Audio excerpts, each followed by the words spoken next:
जब राजनीति, पैसा और जमीन ये तीनों चीजें एक साथ मिलती हैं तो क्या होता है।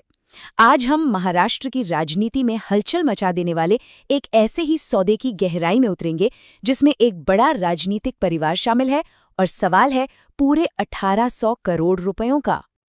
इस पूरे विवाद के केंद्र में है पुणे शहर के बीचों बीच मौजूद ये 40 एकड़ जमीन। अब जरा सोचिए, ये सिर्फ कोई जमीन का टुकड़ा नहीं है, ये एक बहुत बड़ा एरिया है जिस पर सबकी नजरें टिकी हुई है।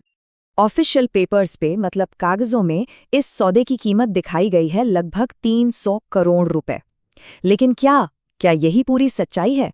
बस यहीं से ये मामला और भी दिलचस्प हो जाता है। और इस पूरे लेन देन के सेंटर में है महाराष्ट्र का एक बहुत ही पावरफुल पॉलिटिकल परिवार, पवार परिवार। और देखिए, जैसे ही यह नाम सामने आता है, इस केस का पॉलिटिकल पारा अपने आप हाई हो जाता है। तो आज हम क्या देखने वाले हैं? सबसे पहले हम इस विवादित डील को समझेंगे, फिर जो आरोप लगे हैं उनकी पड़ताल करेंगे, देखेंगे कि ऑफिशियल रिएक्शन क्या आया है, और ये भी समझेंगे कि आखिर ये केस इतना जरूरी क्यों है। और हाँ, आखिर में देखेंगे कि अब आगे क्या हो सकता है। तो चलिए अब इस पूरी पहेली को सुलझाना शुरू करते हैं। कौन है, क्या हुआ और कहाँ हुआ? आइए इन सारे सवालों के जवाब ढूंढते हैं। तो देखिए, कहानी कुछ ऐसी है। डिप्टी सीएम अजीत पवार के बेटे पार्थ पवार, उनसे जुड़ी एक फर्म ने पुणे के एक बहुत ही पॉश इलाके में करीब 40 एकड़ जमीन खरीदी और कीमत, जैसा कि बताया, लगभग 300 करोड़ रुपए। अब पहली नज़र में तो एक नॉर्मल बिजनेस डील लगती है ना? लेकिन असली कहानी तो अब यहाँ से शुरू होती है। तो फिर सवाल ये उठता है कि आखिर इस सौदे पर इतनी उंगलियां क्यों उठ रही हैं? मतलब इसमें गड़बड़ क्या है? चलिए इसके पीछे के नंबर्स और नियमों के जाल को थोड़ा सुलझाते हैं। देखिए, इस पूरे विवाद के सेंटर में एक बहुत ही खास तरह की जमीन है जिसे महारवतन भूमि कहते हैं।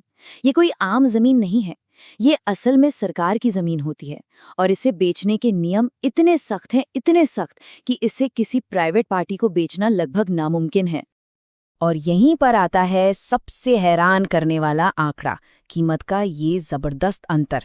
आरोप ये है कि जो जमीन 300 करोड़ में खरीदी गई उसकी असली मार्केट वैल्यू 1800 करोड़ रुपए तक हो सकती है। मतलब सीधा सीधा 1500 करोड़ का फर्क। और यही वो बात है जो इस पूरे मामले में आग लगा रही है। और अगर ये काफी नहीं था तो एक और चौंकाने वाली बात सुनिए।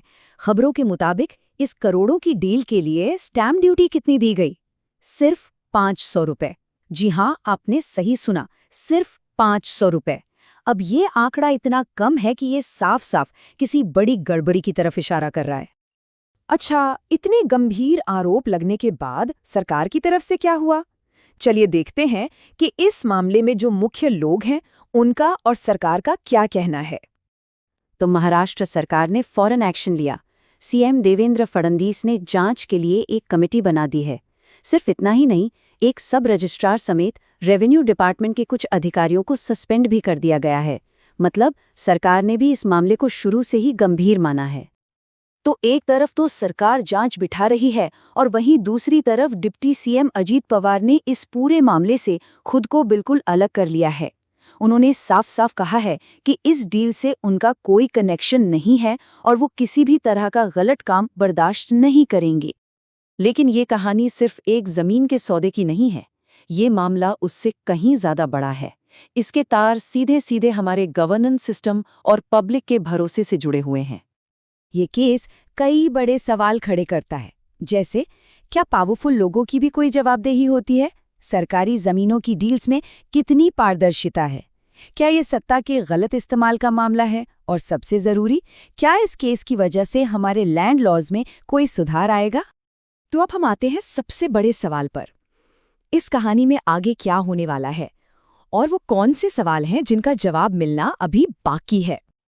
देखिए, कई सवाल हैं जो अभी भी हवा में हैं। क्या पार्थ पवार से जुड़ी फर्म पर कोई कानूनी कार्रवाई होगी? इस जमीन की असली मार्केट वैल्यू क्या है, ये कौन तय करेगा? और वतन जैसी सरकारी जमीन को एक प्राइवेट कंपनी को आखिर बेचा कैसे गया, इसका लीगल बेसिस क्या था? और हाँ, सबसे बड़ा सवाल, जो सरकारी जांच हो रही है उसका नतीजा क्या निकलेगा? इन सब का जवाब तो हमें वक्त ही देगा। तो आखिर में सवाल बस यही बचता है कि क्या ये जांच हमारे सिस्टम में कोई ज़रूरी सुधार लाएगी, या फिर ये भी बस एक और पॉलिटिकल ड्रामा बनकर कुछ समय बाद भुला दी जाएगी। इसका जवाब शायद सिर्फ वक्त के पास है।